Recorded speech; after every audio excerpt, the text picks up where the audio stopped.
All right, so we are in studio today. My good friend Nathan Magsig. We're going to be talking all about his run for Senate, but really more than anything, we're going to try not to nerd out. We're just going to get to know the man a little bit. And we also have a special privilege of having the Bakersfield College chapter of Turning Point here as well in studio. And if they want to jump in and ask some questions, they're more than welcome to. All this coming up next. For faith and freedom, truth and light, head on tight, let the people know you're riding with the Mike Harvey Show.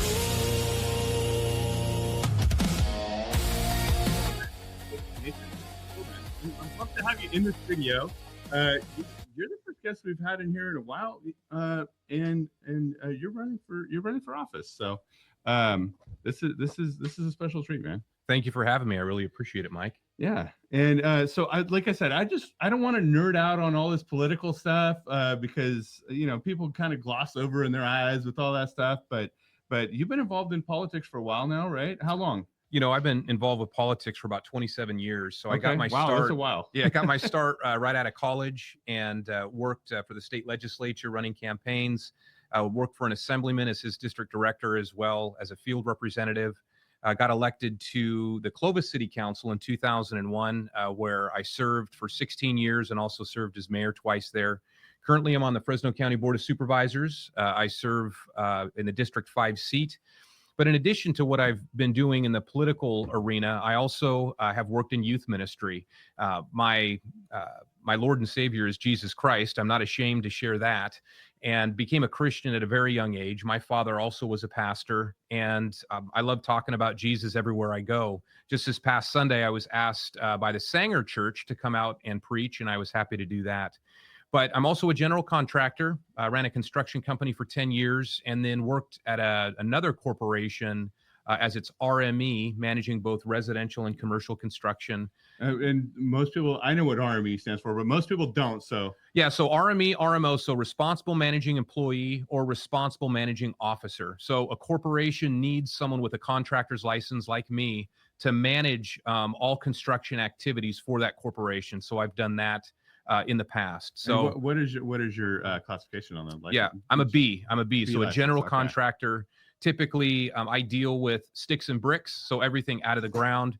But I've also operated as a developer. So a developer gets entitlements for properties, doing off-site improvements, on-site improvements, and getting all approvals from a city or a county before you can start getting to the sticks and bricks. So done pretty much everything in the arena of construction and development. Okay, cool. And so you said you're a pastor, and I know this, but everyone says, well, you're supposed to keep church and state separate, right?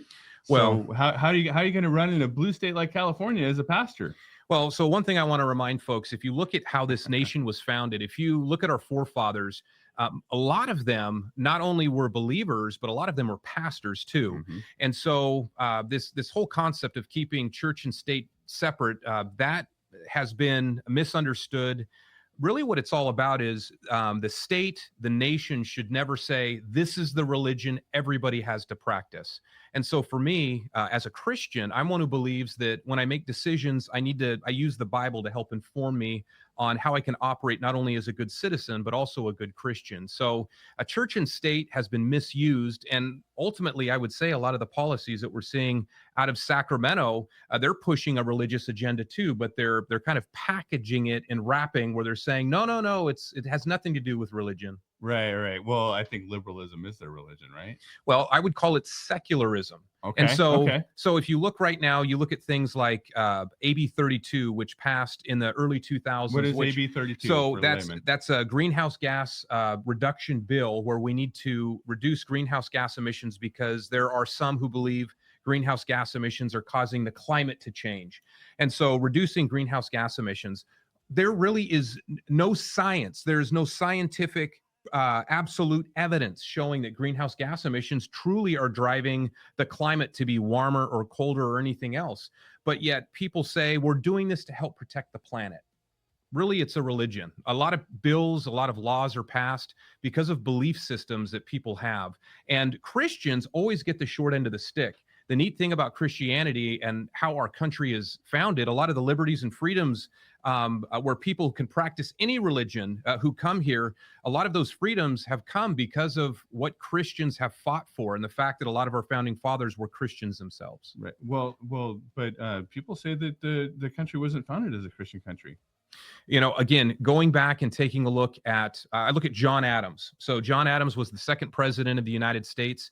He was George Washington's vice president. And if you read his papers and what he did when he was in Europe trying to help build up the United States and what he believed, he very much was a devout Christian and a family man. So that's just one example. We don't have time to go through the hundreds who have their fingerprints on not only the Declaration of Independence, or our Constitution, which came many years later. Yeah. But many of them were believers, and even even those who maybe were deists or individuals who didn't really believe in the Christian God, they recognized that God had to have His hand on the founding of this country, because to get so many different territories to agree, the 13 original colonies to agree on forming a nation and creating a national government that would oversee all, it took a miracle, and God showed up. Well, and there's references to God all throughout the Constitution. Yes. Right. Yes. The natural law and the nature's God, which is referred to in the Constitution. All of pretty much everything in the Constitution comes from the Bible, right?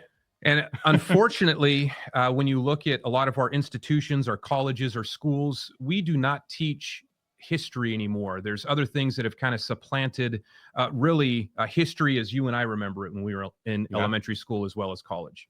Yeah. And so I think of something like 11 out of the 13 original colonies, it had references to church and God in their state constitutions, in their colony constitutions prior to the and I think it was like 1789, 1785. Anyway, it was 1780 something. 1776 was Declaration of Independence. So that's why Nathan said, well, it was a few years later. It was like almost a decade later, or maybe a little bit more, but yeah, so you had the Articles of Confederacy that really helped to guide the country after we had our Declaration of Independence.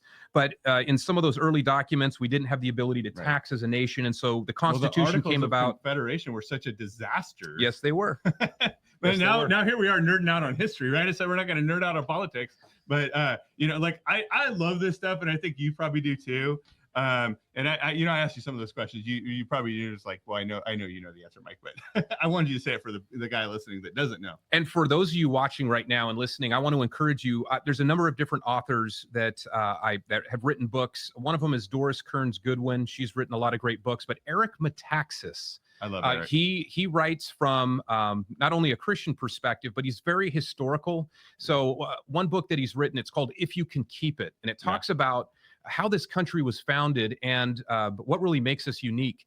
Alexis de Tocqueville also came to the United States in the 1830s to study our prison system, and he ended up writing a book called Democracy in America. And what's amazing is when you read all these books, whether they're current books or historical books, you find that really the freedoms that we have here in this country are so fragile.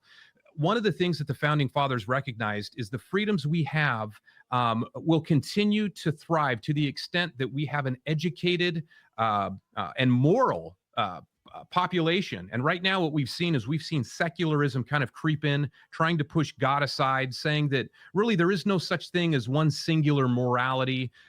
Any individual can create their own morality. And what it does is it degrades our society. And two, there's an attack on the family as well. Yeah. And our founding fathers recognized, and especially fathers, fatherhood. Yeah, fatherhood's being pushed aside. And while mothers and fathers are super critical, fathers as leaders in the home, having daughters that get to see fathers and watch how fathers love on their mothers. Yeah. Women are not growing up seeing a lot of these healthy relationships.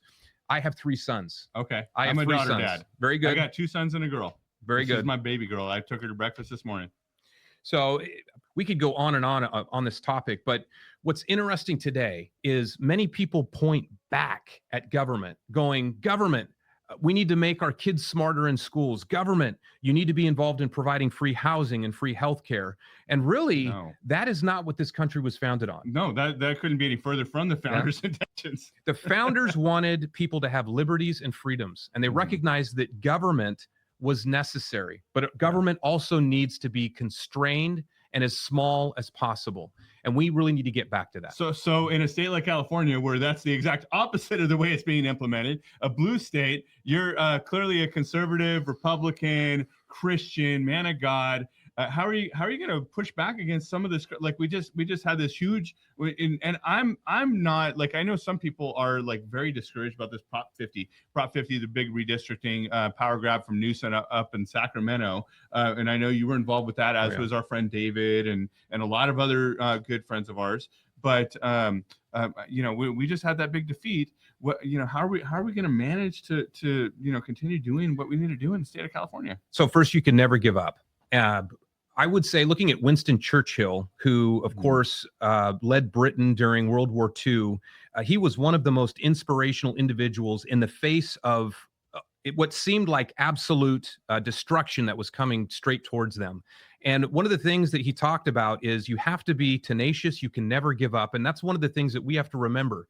Something else, too, the state here in the United States that has the most Republicans is California. Yeah. A lot of people forget that, but that's the truth. So yes, we lost Prop 50, but what we need to be focusing on right now is voter education. What I love is you've got some people in the studio right now that are working in a Turning Point chapter, involved on a college campus. We need to get young people excited about the Republican Party again. Yeah. And so there's a lot of things that we can do. California, to me, is not lost. We just need more people like you to get involved, whether it's at church, whether it's working in kids' lives, whether it's working for an organization like Boys and Girls Clubs as a volunteer. Kids need mentors. Yeah. So find a way to get plugged in. There's a number of different organizations where you can really make a difference. Well, so you said you were a college professor. Is that? Yeah. So at Fresno State, my true title was a lecturer. So okay. I have degrees in criminology, and I used to teach Crim 120, which is juvenile delinquency. Okay. So my security guy, I don't know if I shared this with you. We just when we do a lot of college visits with Turning Point and other chapters, we just did a tabling over at UC Santa Barbara Wednesday. And my security guy is an ex parole officer, so they had mass security everywhere. I said, guys, there's nothing to worry about here, and they're like, no, we got to have. So they had guys on the roof and everywhere. They're like, we're going to make sure you're protected. I'm like, okay, well, I appreciate it, but let's make sure the students are protected before me, because I know where I'm going when I die. That's right. Right. But a lot of the time, and I don't know what years you were in college, like, or what years you were teaching or lecturing, but yeah. So I was in college. So I've got master's degrees in criminology and an MBA. So if you go all the way back to when I started in 95. Oh, wow. Graduated with my final master's in 2006. And I was teaching in the criminology department right around 2005. Okay. So you're slightly older than me, not too much older, but you look a lot younger. I'm in my mid 40s, man. All right. I'm knocking on 50, so watch out. Okay. So that's, you're a few years older than me, but not much. But what I hear a lot of times, and I personally didn't go to college. I didn't finish college. I went to a few semesters at Bakersfield College, but I very quickly learned this is, for me, a waste of time. I'm not saying it's a waste of time for everybody. Don't mishear my words. But for a lot of people, it is. Sadly, we a lot of students are coming out of college with these massive debt burdens, especially in California, where the cost of living is astronomical, right? I decided, well, it's not something that I should pursue. But what I hear a lot from a lot of the students is, well, my professor said, and they're not thinking for themselves, right? They're like, and whether they say it outright or whether you're reading between the lines, most of the time, like if you ask them, hey, what do you think about this? Well, my professor said, they're not thinking for themselves. You're right. And I'll tell you, school, college, really, I tell my kids, I have two of my kids are in college now. My youngest is a senior in high school. College needs to be looked at as like a key that opens a door. It doesn't guarantee success, but there are some professions that require a college degree. And so you can't advance if you want to become a banker. You can't advance if you want to be involved in, say, leadership of a police department unless you have sometimes a master's in public administration. So what I would tell individuals, I absolutely know this to be true. Every human being has gifts and abilities, and lean into those gifts and abilities that have been given to you by God. And some of those gifts and abilities require you to help advance that by getting a college degree.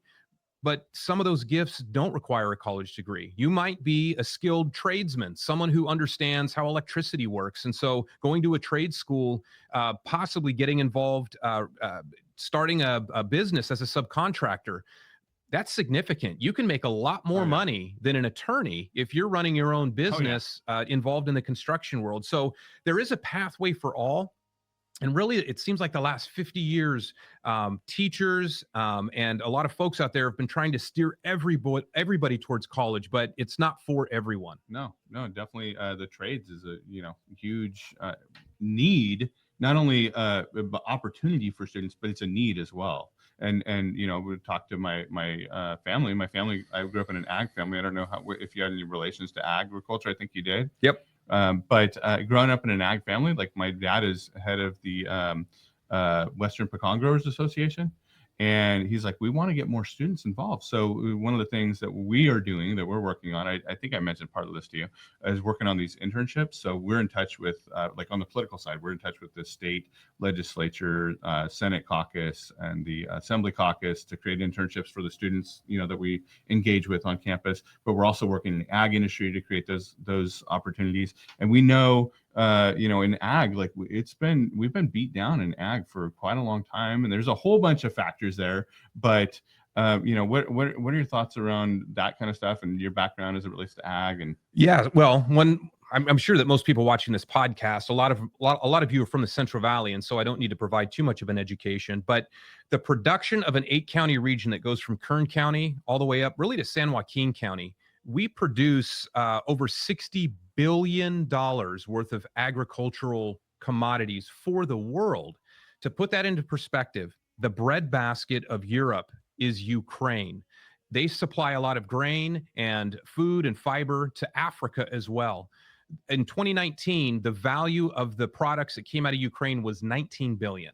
So again, just an 8-county region in this little old state called California produces 3 times the amount of food than an entire nation of Ukraine, which is the breadbasket of Europe as well as Africa. So I would encourage young people, if you have a passion for animals, if you have a passion for, plants, for soil health, clearly dive into the ag industry. Ag is not lost. Ag, to me, is a national security issue, because if we don't have the ability to feed our own country and we become reliant on food from other countries, that puts us in a very precarious situation.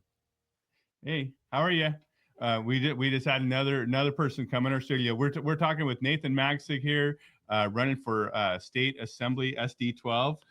State Senate, yes, SD12. Oh, I'm sorry. Yes, well, we're talking about Assembly and Senate, but yeah, no worries. All this stuff, but running for State Senate, which is current Senator Shannon Grove's seat. Nathan's a friend of mine. He's been endorsed by a whole bunch of my friends, including myself. And we're talking about the things the Valley cares about. So we just talked a little bit about ag. Let's talk about oil, because that's been something we were talking about. I was having a conversation with some friends at dinner last night, right before the Megyn Kelly thing. I don't know if you went to the Megyn Kelly thing, but great event. And he works for an oil company, and the CRC had just basically gobbled up both Berry Petroleum and Era, which are 2 very large oil companies. Chevron has moved their headquarters. It was a huge headquarters in Bakersfield, thousands of jobs. They've left the state now. Phillips 66 has essentially shut their doors, even after Newsom came back and said, well, I'll pay, we'll pay for it. The state will pay for it. The state doesn't have any money anyway, right? We spent $300 million that we don't have on an election, right? On an election that shouldn't have ever taken place in the first place. But we've been driving out oil for decades. Is there anything you can do as a state senator that's going to help us with the oil situation? So let me talk about Shannon Grove real quick. She moved heaven and earth and did something this legislative cycle where she has allowed here in Kern County to be able to drill 2,000 new wells each year for the next 10 years. That is huge, but we need to be doing so much more. So I would like to build upon the momentum that Senator Grove has created. So oil is critical, not just for fuel, but petroleum products are also used to keep our grid operating properly. A lot of people don't realize that, but if you were to completely walk away from oil production and close down all the refineries, our electrical grid would collapse. So a dirty little secret is this. A lot of environmentalists out there, they point at the oil industry and they say greenhouse gas emissions and climate change is being caused by fossil fuels. That is a complete lie. The number one contributor to greenhouse gas emissions are actually our unhealthy forest.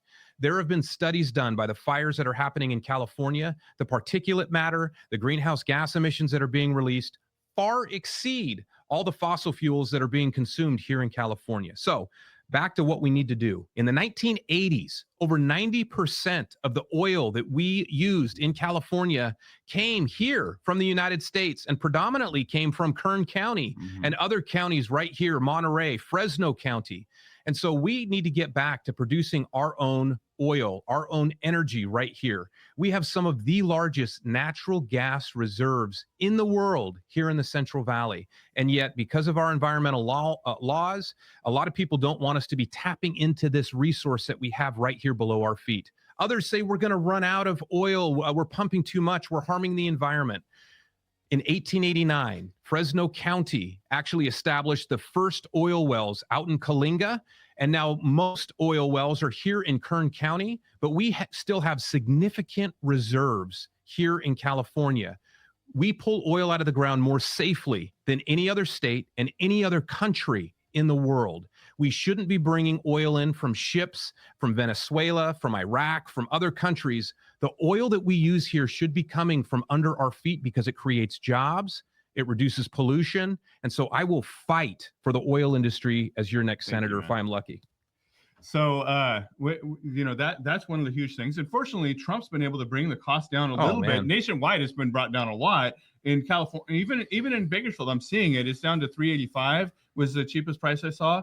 But, this cost of living issue, it's gone up exponentially, especially in the past, the previous 4 years. And we got some college students in here that are looking at, how am I going to graduate from college? And you guys feel free to jump in here and ask any questions you want. You're in the studio for a reason, and you guys live participation. But, they graduate, they're going to potentially, some of them, a lot of them, maybe not these guys, but maybe some others are going to have massive debt, be looking at a situation where, well, how do I get a job? How do I afford to buy a house? And I know we got supply and demand. So let's talk about that. And then I want to talk, kind of segue after that into the immigration thing, because I think that it's all related. But let's talk about the cost of living. So cost of living's out of control. And so one thing I like to look at is, for those of you who went to business school, purchasing power parity. That means with the dollar that I have today, what can I buy? And how does that compare to, let's say, the last 20 years? I feel, based upon, I've been alive almost 50 years. And when I graduated college, I was able to get into my first house when I was 26 years old. And the house that I first bought is now 3 times the cost today compared to where it was when I graduated. Now, when I look at wages in general, they have not kept pace with costs of food and energy, and in this case, housing. And so how can we improve upon that? Well, one of the things that we need to do is we need to reduce regulation. California is the most regulated state when it comes to housing, when it comes to energy. You talk about gas prices, and even though they've come down a little bit to around $3.85, you have to realize how much of that is actually state taxes that they put on top of that. How much is state taxes? It's close to $2. Jeez. So, I mean, if you were to get rid of state and federal taxes, you would see significant reduction in the cost of fuels. And that's why you can go into other states and they're selling, the same 87 octane fuel for, $2.25 or $2.50. But how can we solve this problem here now? We don't need more laws, but we need to roll back a lot of the laws that are in place that really have constrained developers when it comes to the housing industry. One law that was passed within the last 10 years is called VMT. It stands for Vehicle Miles Traveled. Developers have to pay when they build a subdivision. If it's not close to transit, if it's not close to a downtown area, they have to pay this VMT fee, which can be tens of thousands of dollars per lot, just to mitigate impacts from people having to drive to and from that location. To me, that's ludicrous. The state says we have to build more housing, and I'm one who believes in local control. We've got over 480 cities and 58 counties here in this state. Let the locals figure out how to build that housing. State, don't require us to charge this VMT fee on different communities that might have more of a suburban lifestyle compared to San Francisco. Get out of the way. That right there will begin to lower the cost of housing and make it easier for developers to build. Something else is that really is hampering developers when it comes to housing is litigation. 20 years ago, there was construction defect litigation that was hitting almost every subdivision that was being built that had more than 50 homes in it. Basically, what it was is an attorney would come out and they would tell a homeowner, we believe there's construction defects here, just sign this paper. Next thing you know, a whole subdivision has this, concrete defects in the sheetrock, defects in the framing, and a settlement would come about and all those property owners would get paid. But now there might be a $30,000 or $50,000 or $100,000 problem with that home that needed to be fixed. Well, the residents wouldn't get $100,000 because the attorneys would make money. Would make all the money, and they might only get $50,000. Well, now when they go to sell that home, they've got to list this defect that they couldn't fix. Yeah. So that would drive prices down, and developers are like, we can't afford to build because we're getting our pantsuit off of us. I knew people that were driven out of business over it. And I have many friends, and I'm sure you do, you're in the construction industry, many friends in the business and talk to them all the time. And they told me over the past, 20, 30 years of all of these different challenges and things that they've faced with attorneys, especially the attorneys, the litigation is a huge problem. Litigation is huge. So we need to unwind a lot of these laws, a lot of this bureaucratic red tape that's in place. And building codes today, you've got fire sprinklers in homes, you've got to put solar on homes. All of that adds tens of thousands of dollars to cost.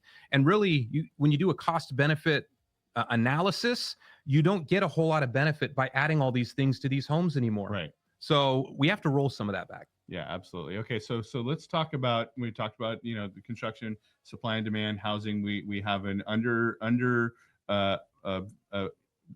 too low of an inventory for the demand. The supply is low, the demand is high. A lot of that is tied into this mass influx of open borders we've had, and California still wants them to be open.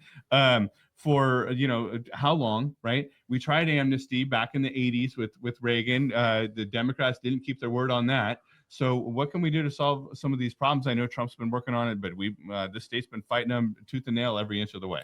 So I actually pushed a resolution at the national level I'm on the board of directors of the National Association of Counties. And the resolution I had was for comprehensive immigration reform that looked to do something simple. I want immigrants in this country that believe in the American dream, that are willing to really stand up and pledge their allegiance to this flag, and they're willing to create more resources than they consume. We need people like that in this country.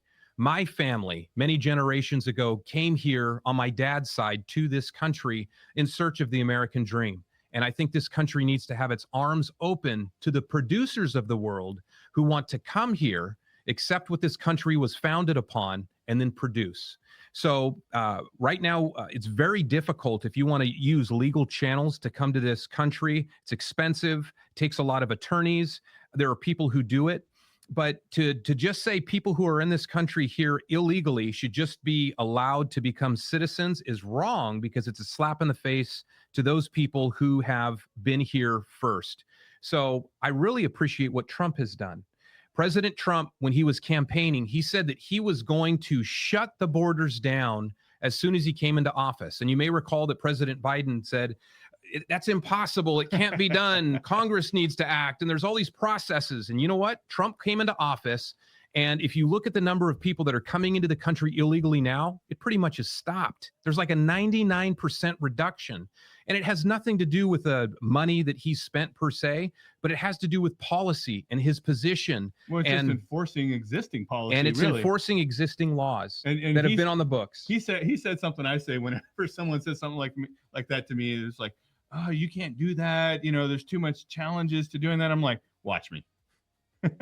right? right. As an entrepreneur, you can relate to that, right? How many times has someone come up to you as a business owner and been like, oh, you can't do that. Here's a challenge. Entrepreneur, yes people, right? Not no people. And how many times have you had someone say, oh, that's impossible? And you're just like, watch. Well, let's just say if I had a penny for every time someone said that, I'd be a millionaire. But, in life, the most successful people are the ones who are resilient. Yeah. President Trump is incredibly resilient, and he's someone that's determined.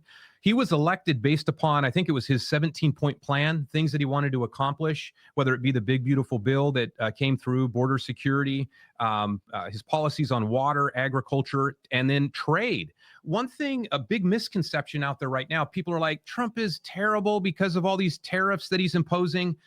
Trump just wants to make sure that we are operating on a level playing field around the world. So what he's done is he's created reciprocal tariffs because other countries have been taking advantage of the United States for decades. And previous presidents have not wanted to really compete in that arena or use reciprocal tariffs. But Trump has. And you know what? It has worked. Now, granted, it also has caused some challenges, but I like the fact Trump didn't hide any of this. He said he was going to do it, and he's doing it. Right. Well, and now we have commitments of somewhere between Trump saying 20 million, let's say it's even half that number, 10 to 20 million of investments being made from foreign companies into the U.S., manufacturing being built, which means new jobs, which means more stimulus into the economy, which, it's going to take a while for that to work out. We got some potential challenges when it comes to midterms. We'll see what happens there, but all of this is looking really good, man. For me, I want elected officials in office that don't tell me that government's going to give me anything, because government takes, it doesn't give. Right. Government is necessary. I want government at the national level to protect our borders. I want a strong national defense. I want to make sure that I've got fair trade as a business owner if I'm going to be trading with other countries. And then at the state level, I want to make sure that my schools are good and the infrastructure, the roads that we have are built well. And at the local level, I want to make sure the police department shows up when I call 911. And that my parks are maintained. And that we got water in the fire hydrants. That we have water in the fire hydrants, absolutely. And that the forest is maintained properly to the extent that, the U.S. Forest Service or state agencies have control of these different resources. I don't want the government getting involved in every aspect of my life. Do those basics well first. Government has rarely, if ever, done that. Right. So one of the big questions I have, Nathan, is we're in a state where it's super majority and both chambers of the state legislature, and you're walking into kind of the lion's den, which I don't think you're afraid to walk in the lion's den by any stretch, but how do you plan on overcoming that challenge?